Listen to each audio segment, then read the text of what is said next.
प्रदीप ने मानव का खंजर, उसके पिताजी का कड़ा और उसकी माँ के चंद्रिका तलवार को अग्नि कुंड में डाल दिया और देविका के दिए हुए स्पिरिट स्टोन को भी कुंड में डाल दिया। स्पिरिट स्टोन के कुंड में जाते ही एक तेज ऊंची ज्वाला चमक उठी। तभी दरवाजे पर एक तेज विस्फोट हुआ और वो पत्थर जिसे मानव और प्रदीप ने दरवाजे पर लगाया था, ब्लास्ट होकर बिखर गया। उसी के साथ ही कमरे में पानी का बहाव भी काफी तेज हो गया। प्रदीप ने दरवाजे की ओर देखा और बोला, क्या वो लोग फिर से आ गए? मानव दरवाजे की ओर देखते हुए बोला, हाँ, लग तो यही रहा है। मानव भागकर विक्रमा के पास पहुंचा, उसे उठाकर एक ऊंचे से पत्थर के पास लेके गया और बोला, यहीं चुपचाप बैठे रहो, हिलना मत, वरना सीधे उनके निशाने पर आ जाओगे। मानव ने देविका की ओर देखा और बोला, अब क्या तुम्हारे पास कोई प्लान है जिससे तुम लोग यहाँ से निकल सको? देविका गुस्से से मानव को घूरते हुए बोली, प्लान तो है मेरे पास, लेकिन ये भागने वाला पार्ट उसमें शामिल नहीं है। मानव बोला, क्या? कौन सा प्लान है तुम्हारे पास? देविका ने अपनी जीन्स के पीछे हाथ डाला और एक धारदार हथियार निकालते हुए बोली, लड़ाई, विजय या शहीद। इतना कहकर वो जिस तरह से हमलावर आ रहे थे, वो उधर की ओर चल दी।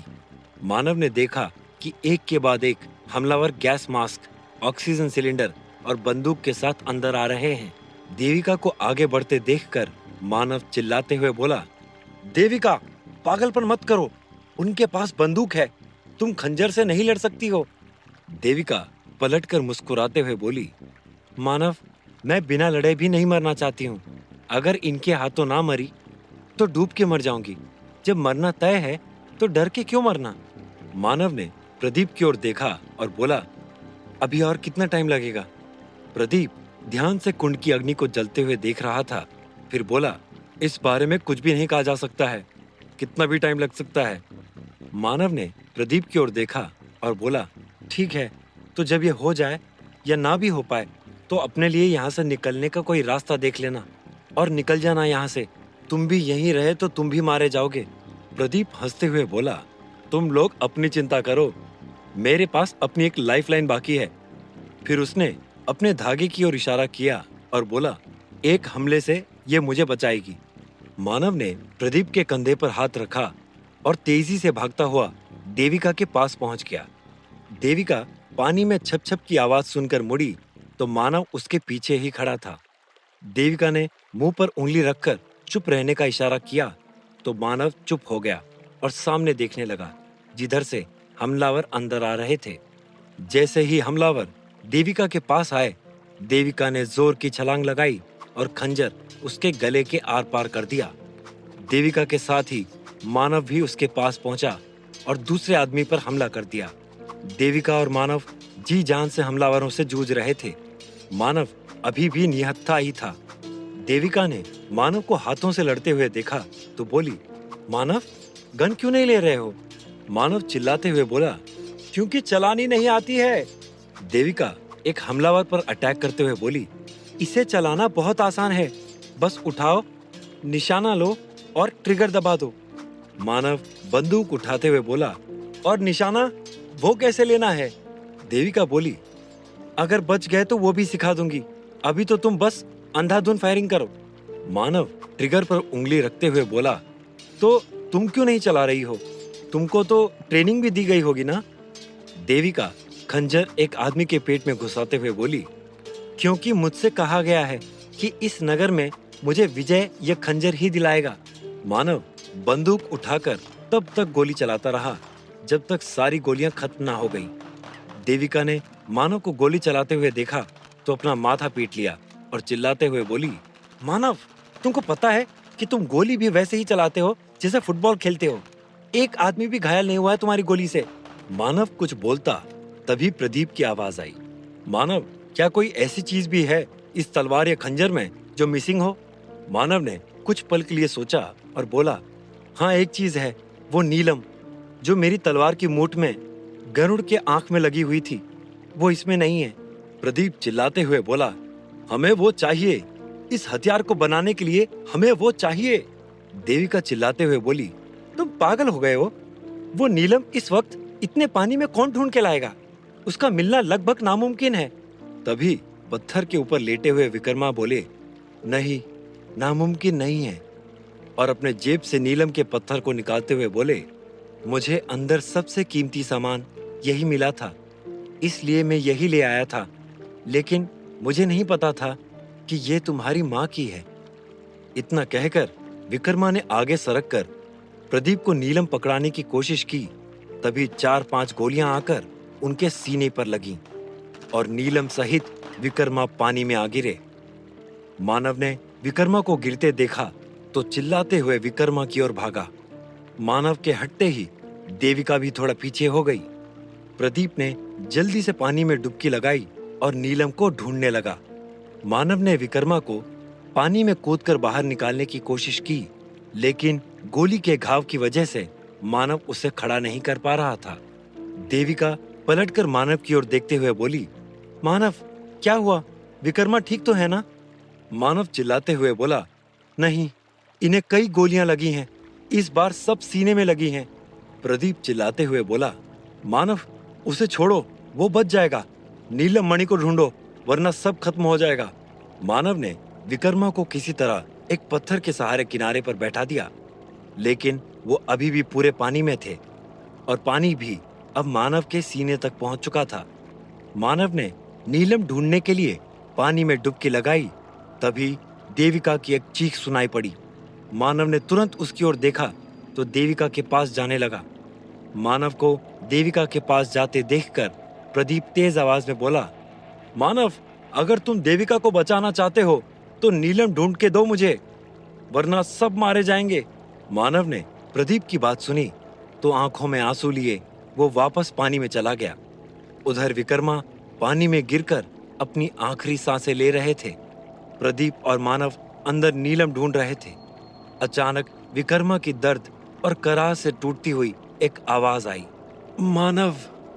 विक्रमा इतना ही बोल पाए थे और अपनी मुट्ठी खोल दी जिसमें नीलम बंद था। प्रदीप मानव की ओर देखकर बोला, मिल गया, मुझे नीलम मिल गया। इतना कहकर प्रदीप ने पानी से बाहर अपना सर निकाला और अग्निकुंड की ओर चल दिया। मानव तेजी से देविका के पास पहुंचा और उसका सिर पानी से बाहर निकालते हुए बोला, देविका, देविका, आंखें खोलो, प्लीज आंखें खोलो देविका। ये आवाज सुनते ही फिर से उसी जगह पर गोलीबारी शुरू हो गई। गोलियों की बौछार इतनी तेज थी कि मानव का बाहर रह पाना मुश्किल हो रहा था। मजबूरन उसे वापस पानी में जाना पड़ा और देविका उसकी बाहों से फिसलकर वापस पानी में गिर गई। हमलावर अब एकदम अंदर आ चुके थे। प्रदीप ने अग्निकुंड के पास पहुंचकर नीलम को आग में डाला और उसी वक्त एक के बाद एक कई गोलियां चली और प्रदीप भी पानी के अंदर गिर गया। तभी एक हमलावर की आवाज आई, ये लोग आखिर यहाँ कर क्या रहे हैं? मुझे लगा था कि यहाँ कोई एक ही है, लेकिन यहाँ तो 4-4 लोग हैं। तभी एक दूसरा आदमी बोला, बाकी सब सस्ते प्लेयर हैं। उस लड़की को और उस मानव को ढूंढो, वो जरूरी है हमारे लिए। और उस लड़की को तो मैं खास उसके सिर में गोली मारूंगा। ढूंढो सबके सब उसको। देखता हूँ वो जासूस अब मेरे हाथ से कैसे बच पाती है। मानव पानी में तैरते हुए देविका के पास गया और अपनी श्वास मणि निकालकर उसके मुंह में डाल दिया। उसके बाद भागकर प्रदीप के पास गया और उसे उठाने की कोशिश करने लगा, लेकिन प्रदीप की सांस बंद हो चुकी थी। मानव ने प्रदीप को खूब हिलाया डुलाया, लेकिन उसने कोई हरकत नहीं की। तभी प्रदीप के हाथ में बंधा धागा खुल गया और मानव के हाथ में बंध गया। मानव ने धागे को अपने हाथ में लिपटते देखा तो वो चौंक गया। मानव के शरीर में हल्का सा झटका महसूस हुआ। उसे ऐसे लगने लगा जैसे उसे इस जगह के बारे में सब कुछ पता हो। मानव ने प्रदीप की ओर देखते ही जान लिया कि वो बेहोश है। विक्रमा की हालत नाजुक है, लेकिन अभी वो जिंदा है और देविका अब होश में आ रही है। धागा चमका और मानव अग्नि कुंड की ओर चल पड़ा। मानव ने कुंड में देखा तो कोई तरल सफेद पदार्थ उबल रहा था। मानव ने पास में पड़े एक पत्थर के नुकीले कोने पर हाथ रखा और खून निकाल दिया। मानव कुंड में खून डाल पाता कि तभी एक गोली चली और सीधे मानव के गर्दन में जाकर धंस गई। मानव जहां खड़ा था वहीं सीधे छपाक करके सिर के बल पीछे पानी में गिर गया। गोली लगते ही धागा खुल गया और मानव के पानी में गिरने से पहले ही वो अग्निकुंड में जाकर गिर गया। मानव लगातार पानी में नीचे जाता जा रहा था और आखिरकार तली पर जाकर पत्थरों के पास में गिर गया। हमलावरों में से एक ने बोला, अब सब के सब विकेट डाउन। उनका सरदार बोला, अब सब नीचे जाओ और चारों की लाश निकाल कर लेके आओ। देविका अब होश में आ चुकी थी, लेकिन वो कुछ कर नहीं सकती थी। दर्द के मारे उससे हिला भी नहीं जा रहा था।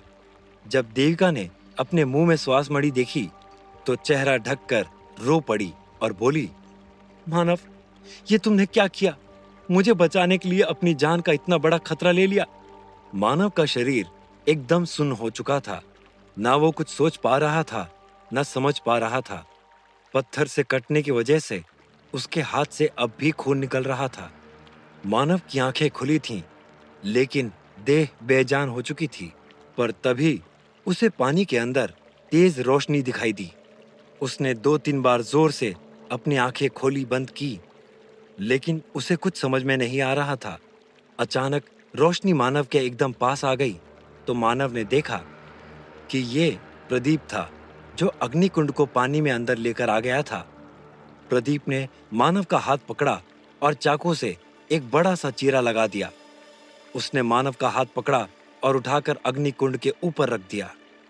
मानव के हाथ से खून निकलकर कुंड में गिरा तो खून के गिरते ही प्रदीप के हाथ से कुंड निकलकर वापस ऊपर चला गया। फिर प्रदीप ने मानव को उठाने की कोशिश की, लेकिन मानव को उठा पाना उसके लिए आसान नहीं था। ऑक्सीजन की कमी की वजह से प्रदीप की सांस फूलने लगी। प्रदीप वापस ऊपर चला गया। तभी चारों तरफ जोर की गड़गड़ाहट की आवाज आई और अग्निकुंड में से जोर की आवाज और रोशनी निकलनी शुरू हो गई। ये देखकर वहां खड़े सभी लोगों की आंखें चमक गई। तभी एक बड़ा सा छल्ला निकला और सीधे जाकर पानी में डूब गया। जब रोशनी कम हुई तो हमलावर कुंड की ओर बढ़ गए। तभी एक और तेज रोशनी हुई। फिर से एक और आग का गोला हवा में उड़ा और सीधे पानी में चला गया। तभी उनका सरदार चिल्लाते हुए बोला, अरे निकम्मो, देख क्या रहे हो? उस पर पानी डालो, ये कोई काला जादू है। हमलावर आगे बढ़े और कुंड पर पानी डालने लगे। धीरे धीरे कुंड शांत होने लगा। सब एक दूसरे की ओर खुशी से देखने लगे और पानी डालने की स्पीड तेज कर दी। कुंड शांत होते होते अचानक भभक उठा। इस बार रोशनी और आग इतनी तेज थी कि कई लोगों की स्किन जल गई और पानी का ऊपरी भाग भी गर्म हो गया। कुंड में से फिर से कोई बड़ी चमकदार चीज आग से घिरी हुई निकली और वापस पानी में जाकर समाप्त हो गई। कुंड भी शांत हो गया और धीरे धीरे वापस सिकुड़ते हुए एक छोटे पत्थर के आकार में हो गया। एक आदमी उसे पकड़ने के लिए आगे बढ़ा तो छोटा होकर वापस पानी में गिर गया। रास्ते में ही प्रदीप ने उसे पकड़ लिया।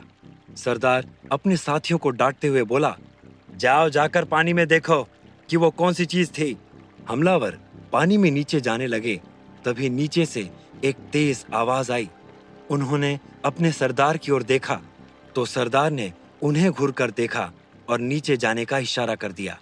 अचानक पानी में से कोई चीज खूब तेजी से ऊपर उछली, जिसे देखकर सब सन्न रह गए।